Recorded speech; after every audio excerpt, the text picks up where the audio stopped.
Once firm allies, now fragile partners. A visit by the United States top diplomat to Saudi Arabia is a lot more challenging than in the past. So what's putting strains on American influence in the Middle East? And can Antony Blinken mend its fraying ties? This is Inside Story.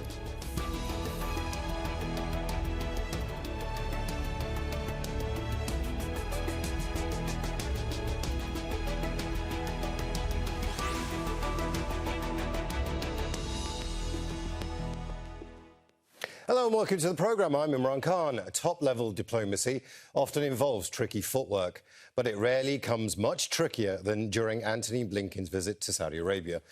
In the few months since his last visit to the region, the geopolitical landscape has dramatically altered. Saudi's restoration of ties with Iran, brokered by China, took Washington by surprise. Riyadh has ignored US requests to boost oil production, and that would help keep prices lower and US voters happy after the rises caused by the war in Ukraine.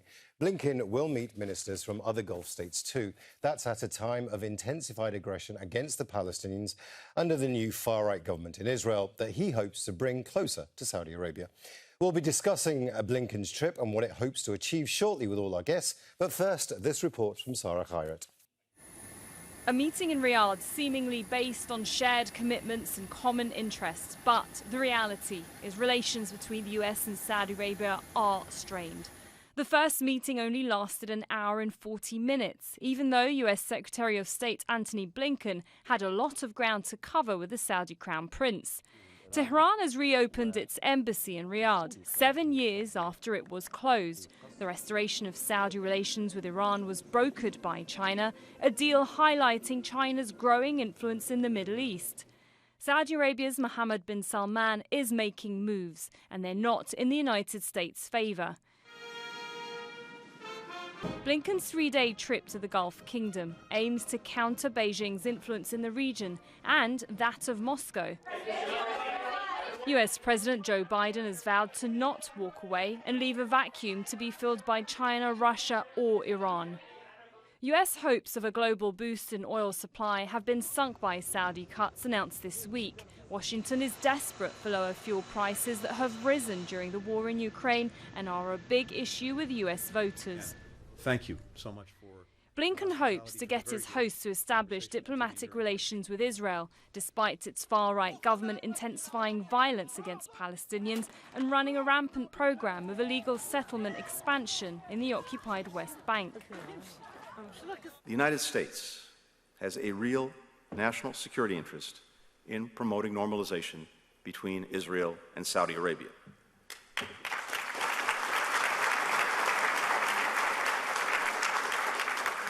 We believe that we can, and indeed we must, play an integral role in advancing it. Now, we have no illusions that this can be done quickly or easily, but we remain committed to working toward that outcome. Saudi-US relations have been hit by the kingdom's role in the Yemen war and the torture and murder of journalist Jamal Khashoggi. But as Saudi Arabia forges ahead with new alliances and moves away from non-traditional strategic partners, can the US hold on to the power and influence it had traditionally yielded in the Middle East? Sarah Khairat, Al Jazeera, Inside Story.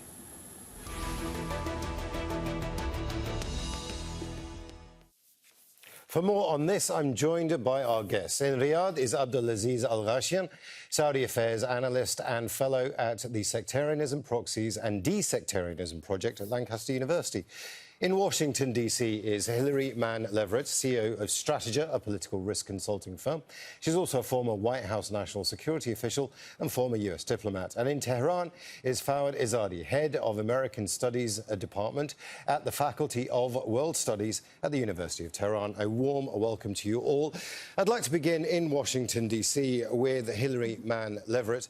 Now, if the polls are to be believed, then Robert F. Kennedy is a potential threat to Joe Biden's presidential run again. He tweeted around the time of the Saudi-Iran deal that China has now replaced the US over the past decade.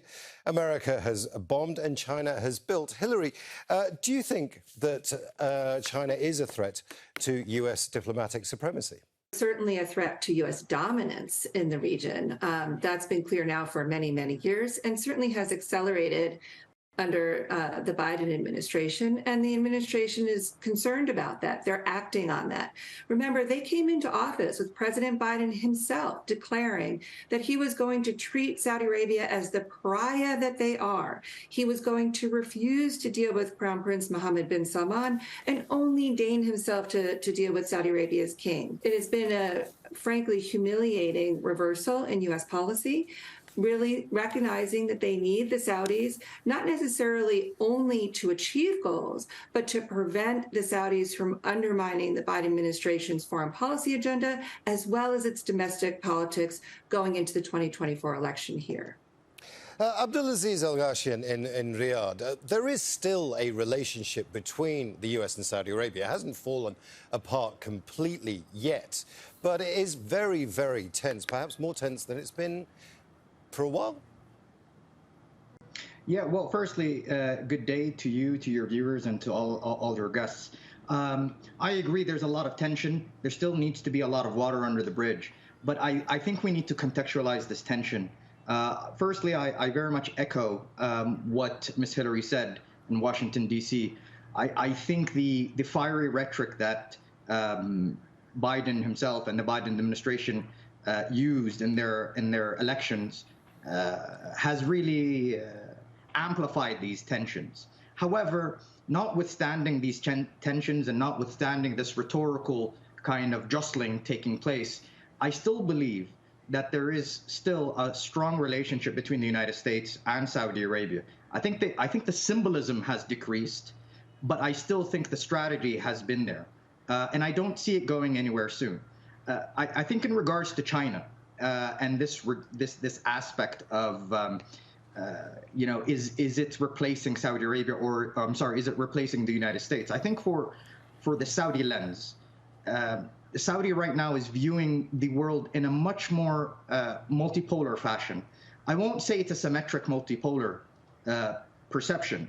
I think it's an asymmetric multipolar perception. I think it's viewing Saudi Arabia is viewing the United States not as a necessity as it used to be before, but I think as a strong desire and a strong preference. So I think this is now this transition of the change within the relationship is causing inevitable tensions. And just one last point, because I don't want to take the entire time, but one last point is that a lot of people have amplified and exaggerated perhaps the tensions between Saudi Arabia now, is that this has been the highest level of tension since 1973 Arab-Israeli war. I would disagree with that. I think the tensions are significant, but unfortunately within the United States relationship with Saudi Arabia and Saudi's relationship with the United States, it's embedded with disagreement and turbulence. It has always had disagreements, but somehow there are strategic mechanisms that enable them to overcome these challenges. Foad Izadi in Tehran. May I ask one thing?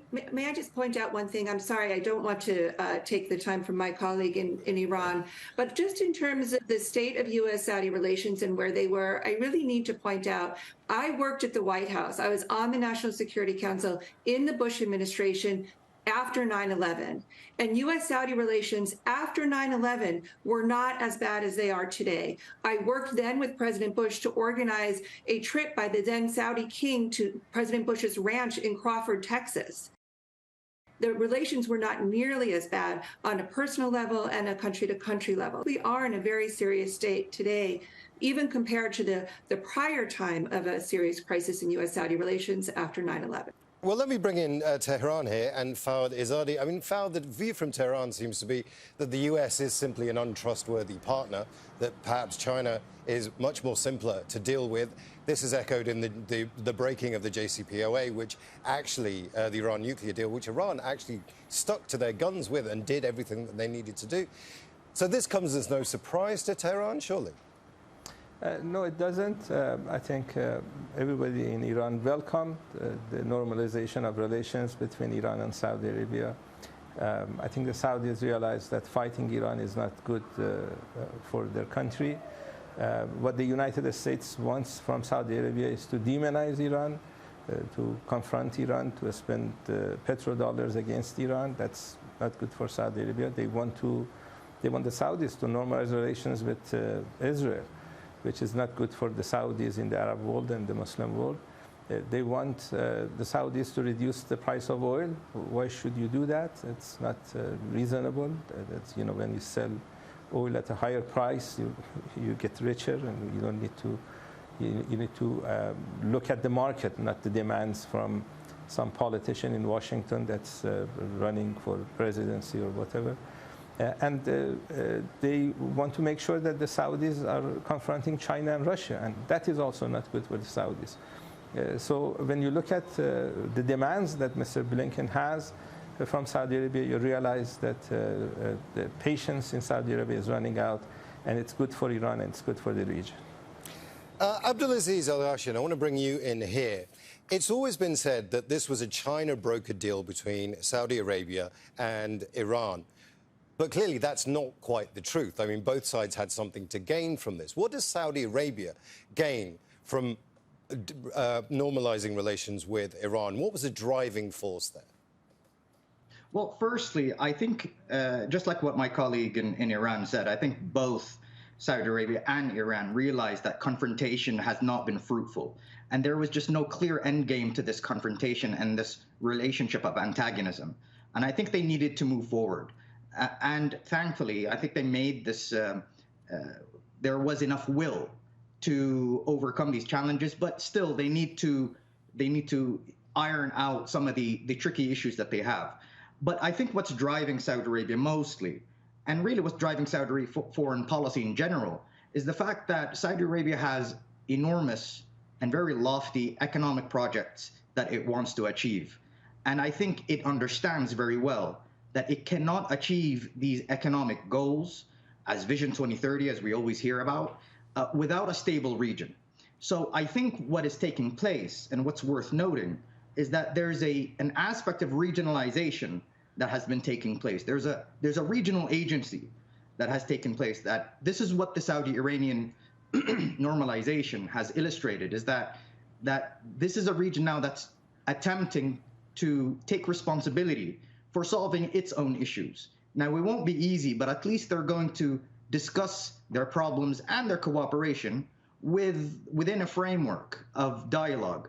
And more importantly, I think what's going to make this rapprochement different than other rapprochements is the economic factor due to this economic regionalization. So that's a core bedrock, a foundation or a pillar of current Saudi foreign policy now, both regional and international.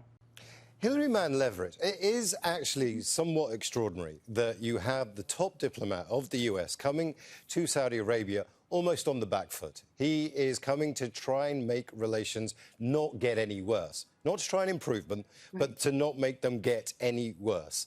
But there is some history to this. I mean, the Saudis have often had a better relationship with the Republicans than they have with the Democrats. Does that play into this?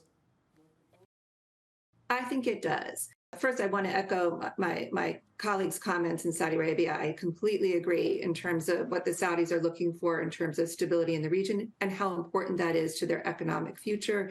And unfortunately, how much that collides with how American administrations perceive their role in the Middle East and what they want from the Middle East. And here, the difference between Republicans and Democrats is very important. Historically, the Saudi royal family has had excellent relations with the Republican Party. I worked in the first Bush 41 White House back in 1990, 1991, and the Saudi ambassador was in the Oval Office every single day. That relationship was incredibly close. And again, even after 9/11, the relationship between the Saudi royal family and the Bush administration, this is the second Bush administration, was also very close. Fast forward to just a couple of years ago, the Saudi relationship with the Trump administration was also very close, notwithstanding the fact that President Trump refused to come to Saudi Arabia's defense when their oil facilities were attacked in 2019. So the relationship there is very close, and we see the Saudi involvement in the U.S. golf sport just this week here in the United States. And that is what I think is the driving force for Secretary of State Blinken coming to Saudi Arabia, is to try to get the Saudis to do no harm to the Biden administration's foreign policy agenda, but much more importantly, to try to get them to not be as involved in U.S. politics, because the Biden administration is concerned that particularly in swing states like Florida, Saudi money, Saudi involvement could actually push things, not tremendously, but just enough to give either candidate Trump or candidate DeSantis, the Florida governor, an edge in the 2024 election. Foad, is there an opportunity for Tehran here? There is, like Hillary said, Abdulaziz said, there is a retooling, a wariness of now the relationship between Saudi Arabia and the US. Does that give Tehran an opportunity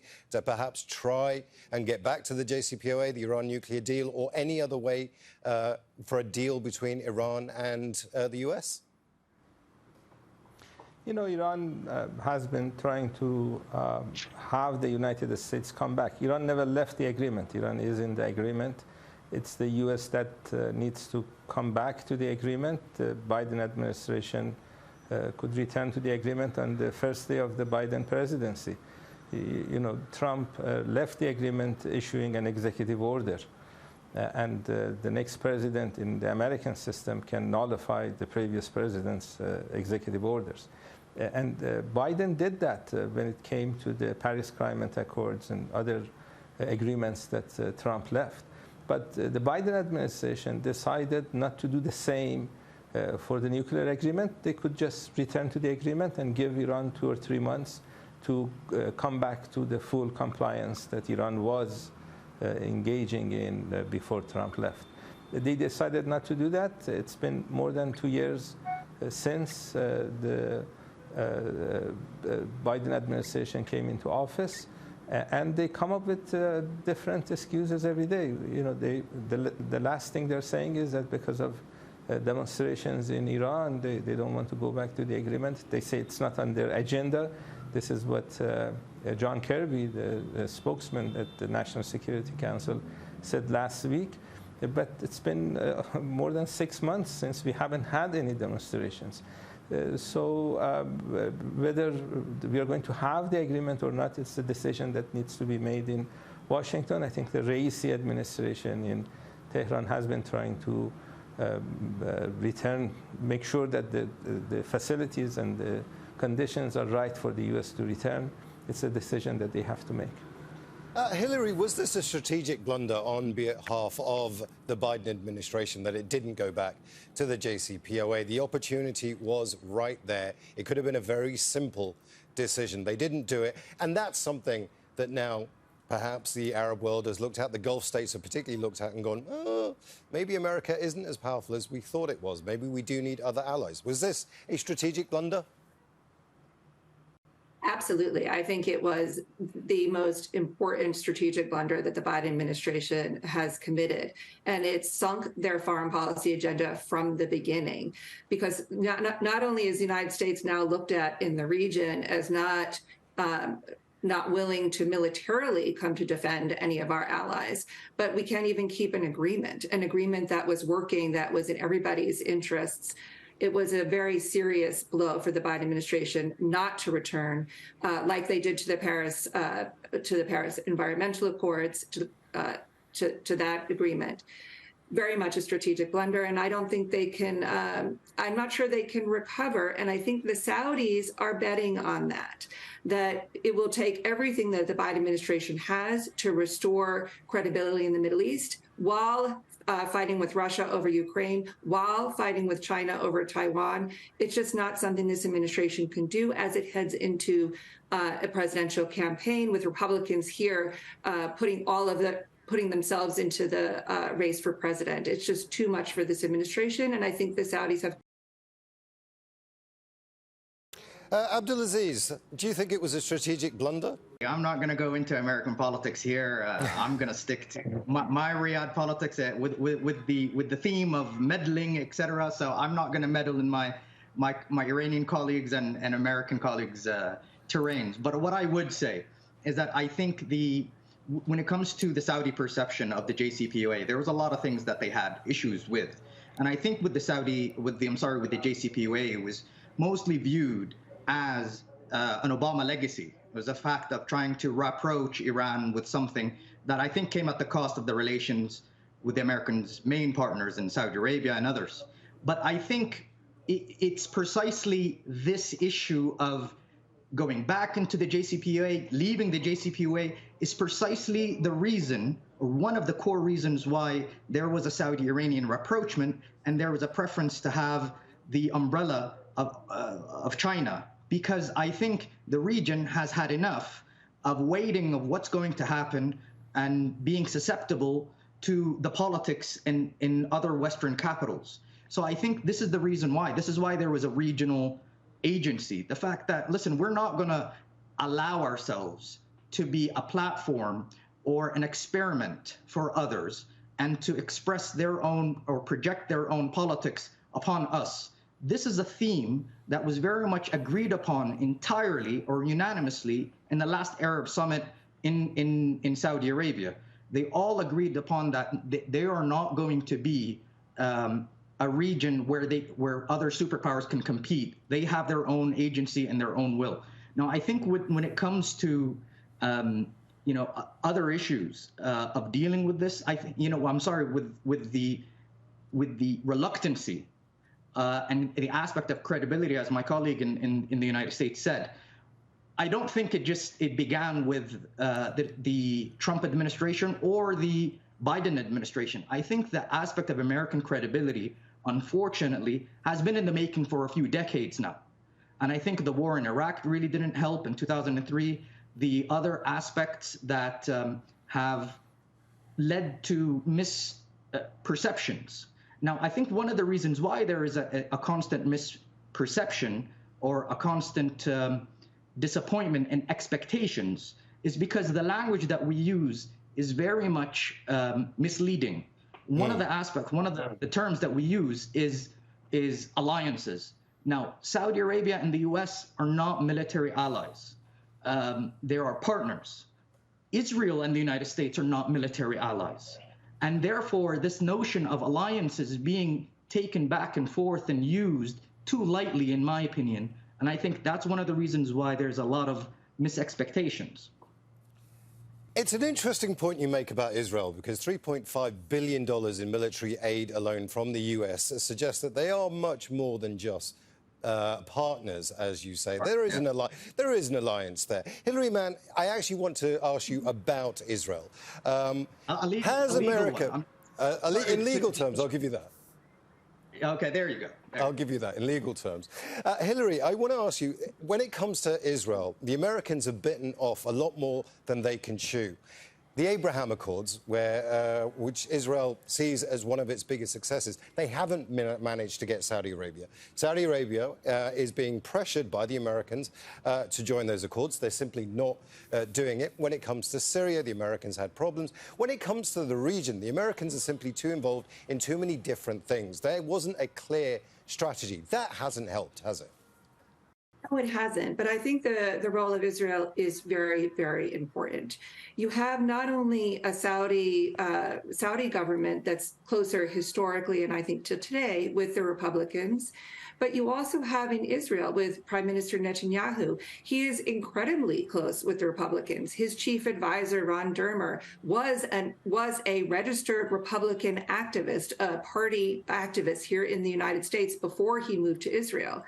The Netanyahu government and Crown Prince Mohammed bin Salman have deep ties personally to active candidates in the U.S. campaign.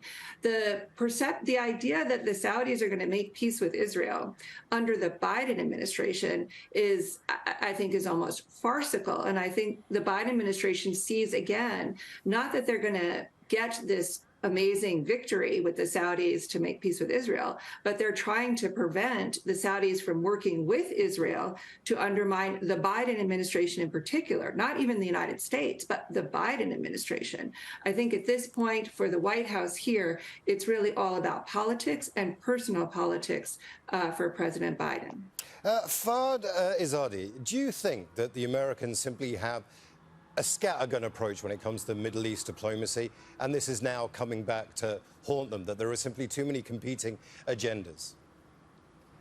United States is a country in decline, and the fact that the Saudis and Iranians are signing agreements in Beijing is a sign of that, is an indication for that. And this decline will continue. I think what the United States doing with regard to Russia is going to hurt the U.S. in the long run. I think their confrontation with China is going to hurt them in the long run. I think the United States used to be a superpower. They need to understand how can they engage in soft landing to become a more normal country. And unfortunately, this is not what we see in Washington. What we see in Washington is the continuation of policies Foad, that Foad, I am going to have to stop you there. You've made a very interesting point. I've got about 1:30 left on the show, and I want to put that point to our other guests. Just very quickly, in Riyadh, Abdulaziz, very quickly, is the US in decline? I think it's perceived as so. I mean, I don't think the U.S. is perceived to be in decline. I think there are just other options. And I think that's what Saudi Arabia is viewing the world as. In my opinion, Saudi Arabia views the world in an asymmetric multipolar world. In other words, that the United States is still its main preference. I did say quickly, and I do want to come to Hillary Mann Leverett as well. And we are running out of time. I do apologize. Hillary, US in decline? I think without a doubt. And like my colleague said, in Saudi Arabia, it's been decades in the making. The Iraq War was the big push for the United States off the cliff in the Middle East. And we are seeing, unfortunately, the ramifications of that to this day. I want to thank all our guests. Abdulaziz Alghashian, I want to thank Hillary Mann Leverett, and I want to thank Foad Izadi as well. And I want to thank you too for watching. You can see the programme again anytime by visiting our website, aljazeera.com. And for further discussion, go to our Facebook page. That's facebook.com/AJ Inside Story. And you can also join the conversation on Twitter. Our handle is @AJ Inside Story. From me, Imran Khan, and the whole team here, bye for now.